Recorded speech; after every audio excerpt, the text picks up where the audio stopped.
investigación, una línea como un programa de investigación que lo llamamos Neurociencia contra la Violencia de Género. Y entonces lo que intentamos es como utilizar todo el conocimiento neurocientífico en la lucha contra la violencia de género. Y tiene como dos grandes vertientes, para que nos entendamos rápido. Una tiene que ver con ayudar o investigar cuáles son las secuelas que pueden tener a nivel de las funciones cerebrales, pues por ejemplo atención, memoria, razonamiento, o incluso las propias secuelas en el cerebro que pueden sufrir mujeres víctimas. Y la otra línea tiene que ver sobre todo con predicción de la reincidencia, es decir, lo que nos interesa es investigar en maltratadores si hay algún tipo de marcador que pueda servirnos para saber quiénes van a reincidir y quiénes no. Y para conseguir estos dos objetivos, pues lo que utilizamos es sobre todo metodología neuropsicológica y neurocientífica. Por un lado podemos hacer investigación de cerebro, utilizamos la máquina de resonancia magnética cerebral para hacer estudios cerebrales, o bien sobre las estructuras del cerebro, estudios estructurales, o sobre cómo funciona el cerebro en distintos contextos, en distintas situaciones, en distintas tareas. Eso nos permite obtener una idea bastante buena del cerebro, una evaluación buena del cerebro, pero no nos permite saber qué funciones cerebrales pueden estar dañadas. Entonces, para evaluar las funciones cerebrales, entonces ya lo que hacemos habitualmente es evaluación neuropsicológica, que básicamente consiste en que tenemos distintos tipos de tareas de lápiz y papel, tenemos tareas de ordenador, distintos tipos de tareas para hacer evaluación de, por ejemplo, la memoria y todos los tipos de memoria que hay, el procesamiento emocional, el razonamiento abstracto, la función ejecutiva, que es otra de los dominios que nosotros evaluamos. Y así es como hacemos toda la evaluación, ¿vale? Así es como hacemos la evaluación tanto de mujeres víctimas como de, en este caso, maltratadores, bueno, mujeres supervivientes y de maltratadores. Básicamente es el marco general en el que nosotros nos movemos. En la línea de hombres maltratadores tenemos también como distintas líneas de investigación. Una de ellas tiene que ver con entender mejor el comportamiento del hombre maltratador con la clara intención de poder predecirlo. Como he comentado antes, la idea final de todo esto es la reincidencia. Es decir, poder reducir el número de hombres que vuelven a cometer violencia y de esta manera reducir el número de víctimas que al final tienen estos maltratadores. Entonces, en esta perspectiva de entender mejor el funcionamiento, hemos empezado a hacer varios estudios de neuroimagen. Lo que hacemos es estudios del cerebro del maltratador para poder entender cómo son sus reacciones en situaciones de estudios de neuroimagen. Uno de los problemas grandes que hay con el estudio de los maltratadores es que están muy contaminados generalmente por lo que se llama la deseabilidad social. Es decir, normalmente si preguntas, si haces cuestionarios a las personas o a los hombres maltratadores y le preguntas qué pueden pensar sobre la violencia o qué piensan sobre lo que hicieron o los actos que cometieron, en muchas ocasiones intentan contestarte esperando oír te contestan lo que tú esperas oír. Entonces te dicen que les parece fatal, que les parece muy mal. Es muy difícil desde un punto de vista psicológico contrarrestar eso. Es muy difícil saber cuánto te están contando su opinión y cuánto se debe a la deseabilidad social. Pero con los estudios de neuroimagen eso no afecta, porque la persona que entra en un estudio de neuroimagen entra dentro de la máquina de resonancia y empieza a ver distintos tipos de estímulos o a hacer distintos tipos de tareas y nosotros estamos registrando su actividad cerebral. No le estamos pidiendo que nos cuente lo que piensa sobre eso y de esta manera podemos entender el tema.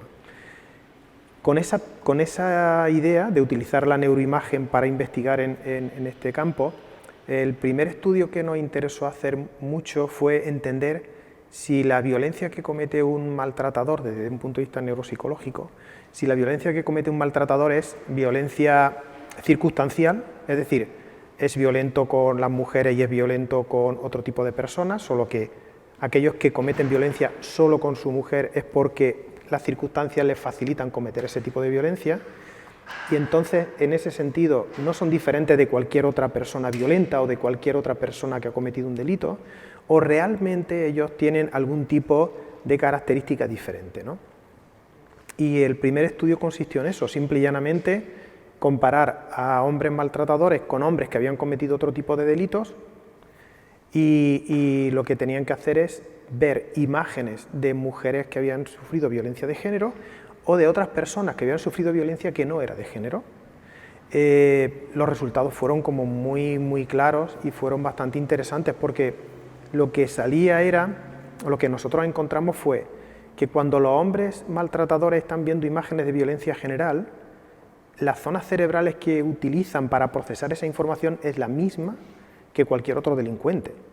Pero cuando están viendo imágenes de violencia de género, se activan zonas cerebrales diferentes a las que activan cuando están viendo imágenes de violencia general. Y esto es lo que nos daba a nosotros la pista de que realmente ellos procesan de otra manera la violencia, para que nos entendamos así, desde un punto de vista mirando las zonas cerebrales que se activan. Las zonas cerebrales que se activan son zonas cerebrales vinculadas a muchas funciones, a varias funciones. Pues desde la actitud, es decir, son zonas cerebrales involucradas que se activan cuando la gente tiene actitud negativa hacia otras personas, pero también tenían que ver con memoria autobiográfica, es decir, cómo son zonas cerebrales que se activan cuando uno piensa sobre su pasado, el pasado propio, y por tanto en ese primer estudio nosotros no podíamos concluir qué significaba la activación de esas zonas cerebrales, pero sí podíamos concluir que los maltratadores activan zonas cerebrales diferentes que el resto de los delincuentes, ¿vale? Y eso ya nos daba la primera pista de estamos hablando de un tipo de violencia específica y esta gente tiene, o estas personas tienen un tipo de funcionamiento cerebral diferente cuando están en presencia de estímulos relacionados con la violencia. Este fue como el primer trabajo que nos permitió saber esto, y el siguiente trabajo lo que intentamos fue entender qué pasaba cuando tenían que tomar decisiones sobre las víctimas. Porque una de las cuestiones que tiene que ver, y eso es lo que en neurociencia se llama la neurociencia de las decisiones morales, y es cuando uno tiene que tomar decisiones sobre si algo está bien o está mal, o sobre si uno va a dañar a otra persona o no. Cuando tiene que tomar ese tipo de decisiones, ya conocemos a priori qué zonas cerebrales están implicadas o qué zonas cerebrales estamos usando cuando estamos decidiendo si algo es correcto o incorrecto, o si estamos dañando o no estamos dañando a otra persona. Y entonces la idea nuestra, como siempre, era, puesto que esto ya se conoce en personas pues, de la población general, puesto que esto ya se conoce, la idea era, vamos a investigar qué pasa con los hombres maltratadores cuando están tomando decisiones sobre hacer algo en relación a las víctimas.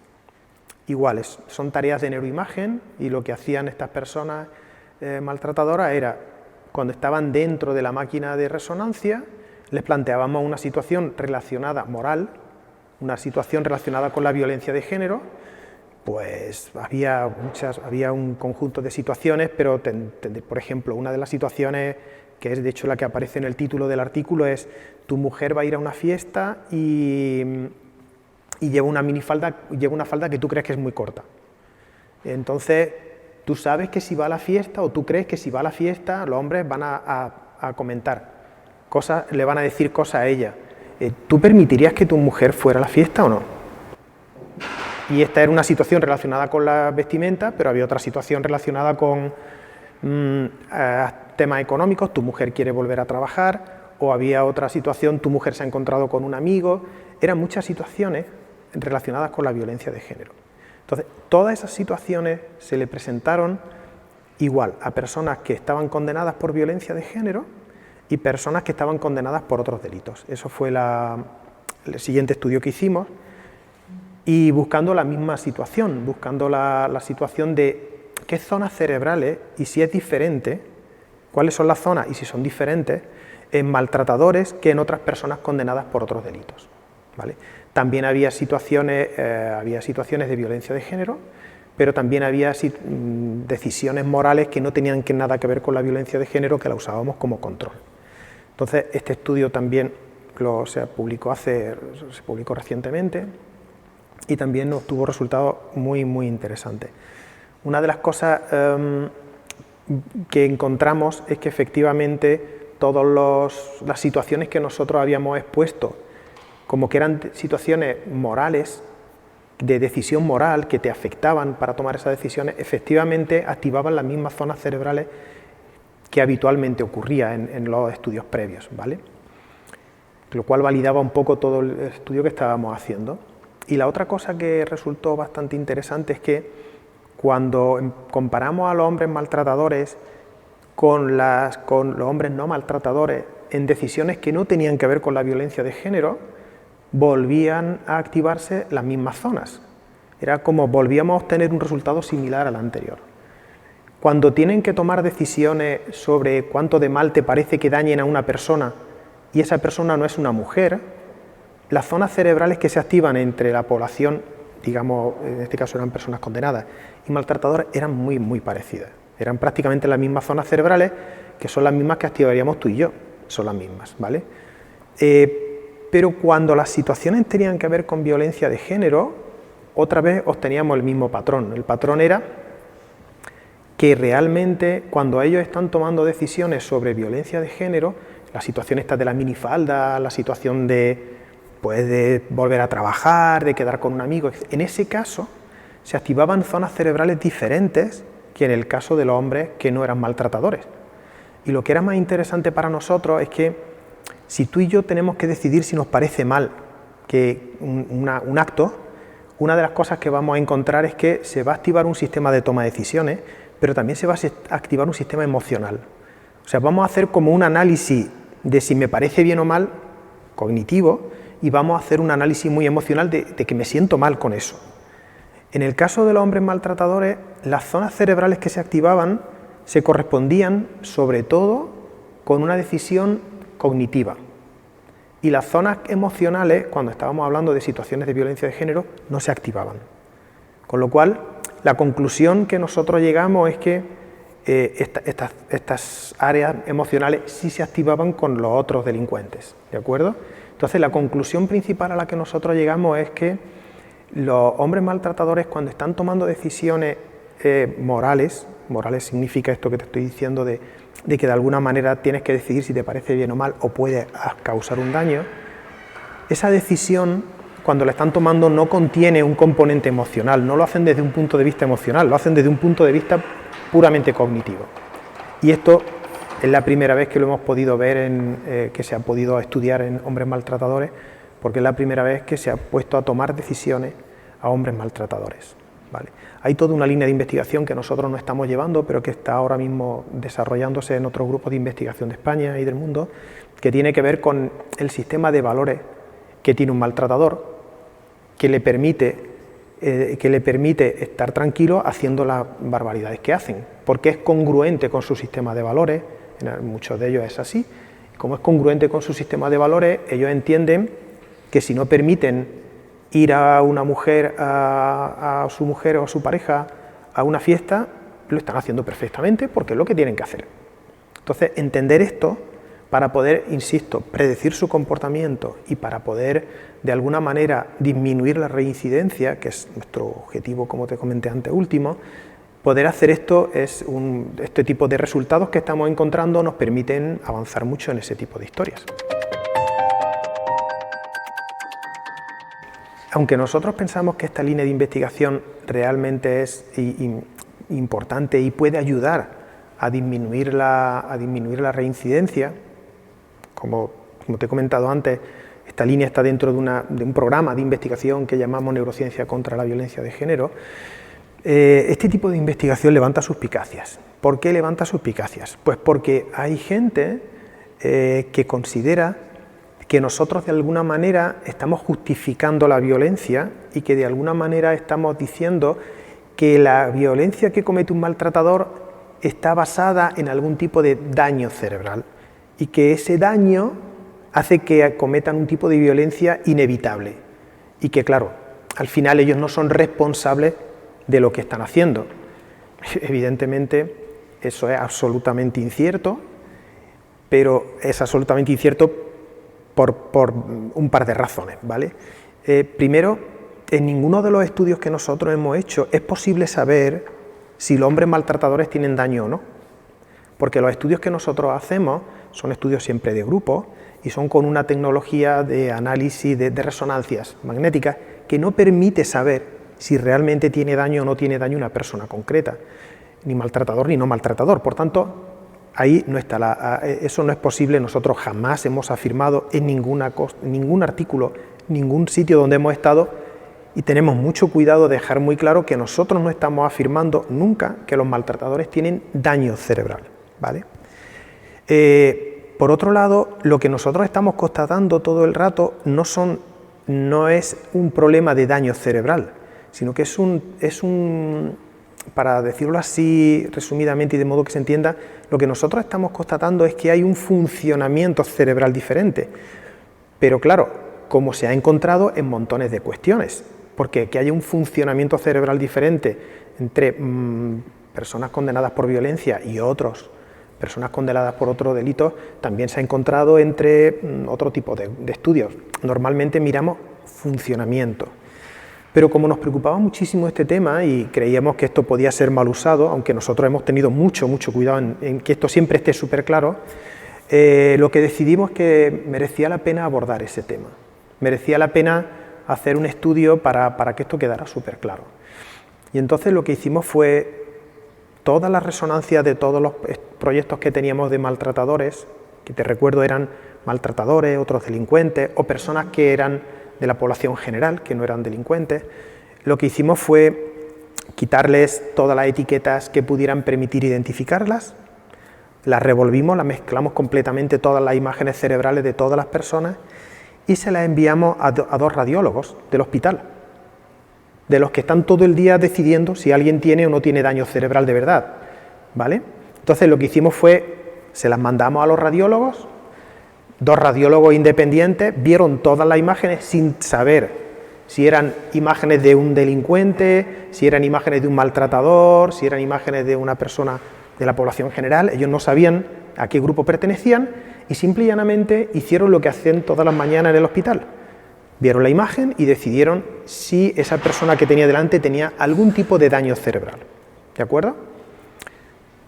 Lo hicieron dos radiólogos, neuroradiólogos de modo independiente, nos enviaron los resultados, confrontamos los resultados, la coincidencia que había entre los dos radiólogos era altísima, ¿vale? Y los resultados fueron que ningún maltratador presentaba absolutamente ningún tipo de daño cerebral, ¿vale? Pero ningún tipo de daño cerebral. Estamos hablando de daños cerebrales que tuvieran algún tipo de relación, bueno, que fueran clínicos, para que no entendamos, es decir, un tipo de daño cerebral de los que podía usarse a lo mejor luego en otros contextos. Ninguno tenía daño cerebral.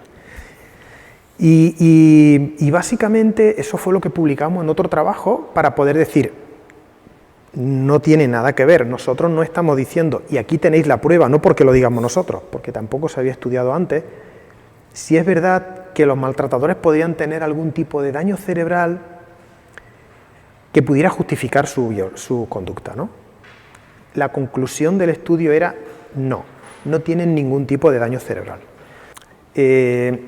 Luego tienes que tener en cuenta que, aunque se encuentra algún tipo de daño en el cerebro, no estoy hablando ahora de maltratadores, estoy hablando en general de cuestiones criminales, tú tienes que poder establecer un vínculo entre ese daño y el comportamiento delictivo. Y eso es muy complicado y ahí la evidencia no es para nada clara. Por tanto, suponiendo que apareciera algún daño, de ahí a demostrar que ese daño es el responsable del comportamiento violento, hay muchísima distancia y eso científicamente no está nada claro.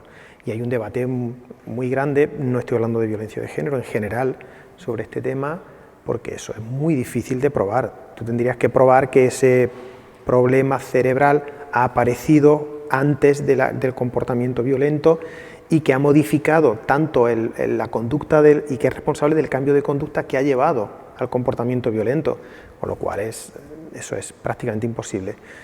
En resumidas cuentas, que no es posible y no tiene ningún sentido, y nosotros jamás lo hemos afirmado ni lo vamos a afirmar porque no creemos en eso, ni la evidencia científica lo dice, que el cambio en funcionamiento cerebral que estamos detectando impliquen falta de responsabilidad en su comportamiento, más bien al contrario, más bien podríamos afirmar lo contrario, pero no tiene nada que ver para justificar su comportamiento violento. El campo de investigación en neurociencia y sobre todo el tema de la neuroimagen, con este tipo de investigaciones donde estamos tan al principio de una línea de investigación, nos va a llevar mucho tiempo llevarlo a la práctica, para que nos entendamos, nos va a llevar mucho tiempo. Pero ya, y aprovecho para contarte otro estudio que también hemos realizado, pero hay un paso intermedio que sí podemos hacer. El paso intermedio es, no es posible hacerle una neuroimagen, a día de hoy no es posible hacerle una resonancia a una persona maltratadora para ver si realmente va a reincidir o no va a reincidir. Eso, no hay ciencia para eso, no hay evidencia científica para eso. Pero lo que sí tenemos es mucha ciencia que nos está conectando el funcionamiento cerebral o el cerebro con las funciones cerebrales. Y en esa lista de funciones cerebrales tenemos cosas como la impulsividad, tenemos cosas como la flexibilidad cognitiva, tenemos áreas como la regulación de emociones. Y entonces, claro, la atención, la memoria, lo que es toda la evaluación neuropsicológica que le llamamos nosotros. Entonces, claro, a lo mejor hacer un estudio de neuroimagen para esto no nos va a permitir una aplicación directa y rápida, pero lo que sí podemos hacer es dar un paso y además de hacer investigación en cerebro, hacer una investigación en las funciones cerebrales. Evaluar las funciones cerebrales si es posible, digamos, de modo más rutinario y de modo clínico y de modo más cotidiano para que nos entendamos. Entonces, también comenzamos un estudio hace como 4 o 5 años, donde el objetivo, como siempre, era buscar marcadores de reincidencia. Sabemos que hay un porcentaje importante, hay debate, si es 30, 40, 50% de hombres maltratadores que reinciden. Y entonces, claro, la idea es, hay que luchar, por supuesto, para que no se conviertan los hombres maltratadores, hay que hacer prevención de la violencia de género, nosotros creemos en todas las fases, hay que hacer tratamiento si ocurre y creemos que hay que hacer prevención de la reincidencia. Entonces, en este punto de la prevención de la reincidencia es donde empezamos un estudio muy amplio que duró como 4 años, donde lo que nosotros hicimos fue hacer una evaluación neuropsicológica de todas las funciones cerebrales que más se habían relacionado con la violencia, la impulsividad, la flexibilidad cognitiva y ese tipo de funciones, y también con otras características como la personalidad, distintos tipos de la regulación de emociones, la empatía, distintos constructos psicológicos que le llamamos nosotros, distintos aspectos psicológicos que se habían relacionado con la violencia. Entonces, durante 3 o 4 años estuvimos yendo por las prisiones de Andalucía, haciendo evaluación de personas que estaban condenadas. Se terminó el estudio hace un tiempo, hace no mucho, y ahora estamos con la parte donde vamos a ver si podemos hacer estudios para ver la reincidencia. Es decir, ahora la idea, tenemos que esperar un poco más para que pasen 2, 3, 4 años para finalizar el estudio, y a partir de ahí nosotros podríamos ver qué personas, qué maltratadores han vuelto a reincidir, volveríamos 3 o 4 años atrás hacia nuestros datos para ver si hay algo en lo que nosotros miramos de emoción, de empatía, de flexibilidad, si hay algo ahí que nos permita separar a aquellos maltratadores que reincidieron de los que no. Porque si podemos encontrar algo que haga eso, entonces podríamos dar el paso siguiente, que es, por ejemplo, es la impulsividad o es la flexibilidad cognitiva. Los que son muy inflexibles es más probable que cometan violencia, que vuelvan a reincidir, quiero decir, ¿vale?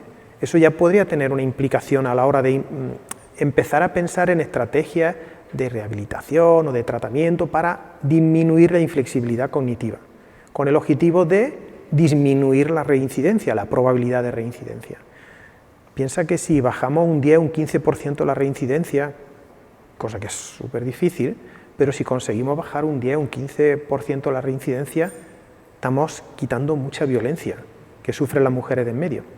Entonces, este es el objetivo. Y este estudio grande, que hay como 1000 maltratadores evaluados, está ahora en fase de seguimiento. Aquí no hay estudios de neuroimagen, sino que es ya ese paso que tú me estás pidiendo de ¿y esto cómo lo llevamos a la práctica? Pues, siguiente paso para llevarlo a la práctica es traducir lo que sabemos a instrumentos de evaluación que se puedan utilizar fácilmente por parte de los profesionales y que tengan valor pronóstico. Eso es donde estamos ahora, buscando el valor pronóstico, pero ya con instrumentos mucho más fáciles de utilizar y más, porque no todo el mundo tiene acceso a hacer una resonancia para hacer esto, pero sí podemos tener acceso a este tipo de pruebas. Y entonces este es el otro estudio que también tenemos en marcha y que está intentando operativizar un poco más, bajar a la calle lo que estamos encontrando en nuestros estudios. Para completar un poco toda la perspectiva de investigación que hacemos para luchar contra la violencia de género, en este caso investigando en maltratadores, también hemos empezado otro estudio que tiene que ver con prevención, en este caso, y que es un estudio también muy singular porque es muy difícil conseguir este tipo de información, que tiene que ver con un estudio longitudinal que se hizo en el Reino Unido, donde se han estado siguiendo desde su nacimiento hasta que, bueno, tienen ahora, me parece que las personas del estudio tienen como 22, 23 años, y durante todo este tiempo, desde que nacieron, han estado haciéndoles distintos tipos de pruebas, no un estudio sobre violencia de género en absoluto, es un estudio sobre otro tipo de cuestiones, pero incluyeron pruebas también psicológicas, incluyeron personalidad, incluyeron regulación emocional o impulsividad, o algunas pruebas de estas que yo te he comentado antes, de las que nosotros estamos usando hoy en día, pero las incluyeron a lo mejor cuando el niño tenía 8 años. Cuando tenían 8 años, pues midieron un poco la impulsividad del niño, o cuando tenían 12 le hicieron una prueba psicológica de personalidad, o cuando tenían 17 se le hizo una evaluación sobre regulación emocional. Es decir, aunque no estaba relacionado con la violencia de género en absoluto, lo cierto es que fueron haciendo una fotografía psicológica de los niños y niñas. Esto es un proyecto muy grande me parece que hay como 11.000 niños, bueno, niños ya no son, tienen 23 años, pero fueron haciendo una foto del desarrollo de estos niños y niñas desde el punto de vista psicológico, pero también desde el punto de vista nutricional. Era un estudio muy amplio. Una de las cosas interesantes es que cuando llegaron a los 20, 21 años aproximadamente, les pasaron distintos instrumentos preguntándoles sobre las relaciones de pareja que han tenido, incluyendo si habían cometido algún tipo de violencia de género. No le preguntaban directamente ¿has cometido violencia de género?, pero sí preguntaban por conductas relacionadas con la violencia de género. Entonces, claro, fíjate la base de datos que hay. La base de datos, lo que hay ahora mismo es, tenemos con 21 años un grupo de personas que han cometido conductas relacionadas con violencia de género, y de ellas sabemos toda su infancia, toda su adolescencia, y tenemos todo su desarrollo hasta que llegaron a los 21 años. Entonces, la perspectiva que nosotros queremos aquí hacer es, ¿y qué hace que alguien se convierta en maltratador? ¿Qué cuestiones psicológicas hacen que un hombre se convierta en maltratador? Obviamente hay muchas circunstancias y hay un montón de variables a tener en cuenta: la educación, el contexto social, la sociedad machista, etcétera. Todo eso está ahí, y eso ya lo sabemos. Lo que no se había mirado es, desde un punto de vista psicológico, qué características psicológicas concretas podrían estar relacionadas con que alguien se convierta en un maltratador. Y entonces, esto es una investigación muy útil. Estamos ahora mismo justo mirando todo este tipo de datos que podría explicar como nosotros lo llamamos, el origen, o cuáles son las variables psicológicas relacionadas con que alguien se convierta en un maltratador. Y eso tiene una aplicación directa en la prevención. Es decir, al final, si supiéramos qué variables psicológicas están relacionadas aumentan la probabilidad de que te conviertas en maltratador, podríamos hacer prevención intentando trabajar en edades tempranas sobre esas variables. Si al final esto es un ejemplo, si al final es que la regulación emocional durante la adolescencia tuviera algo que ver, que esto es un ejemplo, insisto, pues haciendo programas para aumentar la regulación emocional, probablemente estaríamos ayudando a disminuir la probabilidad de que esa persona se convierta en un maltratador. Entonces, también estamos abordando la perspectiva de la prevención. Entonces, como ves, estamos usando la neurociencia para luchar contra la violencia de género. En el caso en la línea concreta de maltratadores, lo que estamos haciendo es estudiando qué variables psicológicas y neuropsicológicas podrían estar relacionadas con que alguien se convierta en maltratador. También estamos investigando, una vez que ha cometido el delito, qué podría informarnos o qué podría darnos pistas de la reincidencia, es decir, de quién va a volver a cometer el delito, y entre medias estamos intentando obtener información sobre cómo funcionan desde un punto de vista cerebral y desde un punto de vista neuropsicológico, ¿vale?, para poder entender mejor el comportamiento y poder entender qué variables tenemos que mirar o dónde tenemos que mirar para explicar o para entender por qué hacen lo que hacen, incluyendo normas, incluyendo funcionamiento neuropsicológico como impulsividad, flexibilidad, etc.